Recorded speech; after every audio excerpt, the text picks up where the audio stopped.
Hi, y'all, and welcome to Monday Night's Treasure Vortex with Gypsy Jules from YouTube's Zero Discrimination, as well as gypsydigs.com, and myself, Amanda Digger Degaz. Tonight's special guest is Brian Harvey, and we will bring him in shortly. But hey, Gypsy, how are you tonight? Hey. I'm doing great. I'm recovering from trying to go out earlier today, metal constructing, and came back, and boy, I was so overheated. Just, I ended up passing out trying to watch something on TV, sleeping for a little bit. But yeah, it was, whew, that heat is brutal out there. Oh, I can't imagine. But anyway. I can't imagine. So you back in the hundreds, huh? Early. Yeah, back in the hundreds. So it's insane. But tomorrow they're supposed to be cooler tomorrow. Now I can't even recall what the temperature said. High of 96 tomorrow. So I'm gonna try to go out tomorrow to the Money Creek again, and it's a little cooler, and that way can get in the creek in Sept too if need be that we need to cool off. Yeah, that's smart. It's crazy. It's crazy. How about you? So I know that you got out a little, and I know you did. Well, I'll let you tell everybody what you did. I know you did a recovery. I did. So my sister's father-in-law, they are vacationing on a lake up north, and when he went to jump in the water, I guess to do a cannonball or jump in the water with my niece, his ring came off, flying off. He was jumping off the dock. So they said that they knew it was around the dock, but weren't exactly sure. And the time worked out. So Friday afternoon, I managed to make it up there. And what I did is I took my pulse dive. I couldn't find my snorkel. I found my fins, and it was like 5-6 feet of water. It's a very weird lake. You could swim out, and all of a sudden you could stand up and be able to be above water. It's a very weird lake. But I did. I went up, and my niece and nephew and my sister were there, and they were all swimming around the dock, and I kept diving under, but everything, the kids were getting all the silt kicked up, and I couldn't hear because kids screaming. And finally they swam out, and I went back down, and I think it was probably the third or the fourth time back down. I was taking deep breaths and basically using the fins to kind of propel myself down at the bottom, and I found it. It was white gold, big, heavy wedding band with their date engraved in it and everything. And with the kids there and stuff, they saw me kept coming up because they were also on the dock, just sitting, chilling. And when I came up with it, I was like, "Is this it?" And his face, he was like, "I didn't believe it would be found. I had already written it off." So that was, wow. yeah. So that was exciting. It made my week, honestly. They were both just so over the top that it was found. So there's nothing like that feeling when you're able to return something like that, and I'm sure it made it even sweeter since it was family. Yep. And sometimes family can be our, what I mean, our least, not always, but sometimes. Especially if supportive. It took my family forever, that Gypsy, she goes out and swings her metal detector, I guess, looking for that big treasure, she's never going to get rich. She needs to go do something else, But thankfully, I think it all changed when. Yeah, and thankfully, all my family's always been, they're very, very supportive of the hobby and what That's I do in it fantastic. and whatnot. It's more so the stress that you put yourself under when trying to help a family member or someone that you know try to find something, then it adds that added pressure, because basically, John had said, "Oh, who knows what else you might find too." And I'm like, all I know is I have to find that ring. Like, you put yourself under a lot of stress because, you don't want to let them down. You have a detector, well, depending if this was the ocean, like, and it was a dock out, it would have been 10 times more difficult with the waves and everything like that. So, but I had no idea what I had in store. I basically threw whatever I could find in my truck, my detector, the sand scoop, like everything. I'm like, I don't know. I guess I'll find out when I get up there. But yeah, and on my side anyway, I'm just worried about letting them down, like not finding it. So Well, yeah, you're worse on yourself because you know you're capable, your skills and all that, but being in the water and probably that the first time you've used that machine? it's the first time, yeah, out and about, yeah, the pulse dive, and yeah, very first time. Even though our guest, when we bring him in, came up with a brilliant, he does something with it that I will definitely start taking it out and using it for, and we'll share that in a few. Right? Yeah. But that's fantastic. Were you able to get out and do any more digging or detecting or any meadlarking?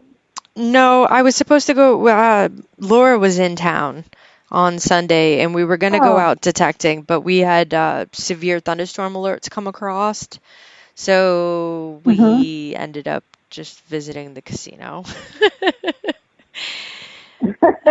Different type of Well, did you win treasure. anything? Yes. Did you Yes, I win did. anything? Oh, fantastic. Okay. I still need to send you some money and have you win me because I don't have luck that way.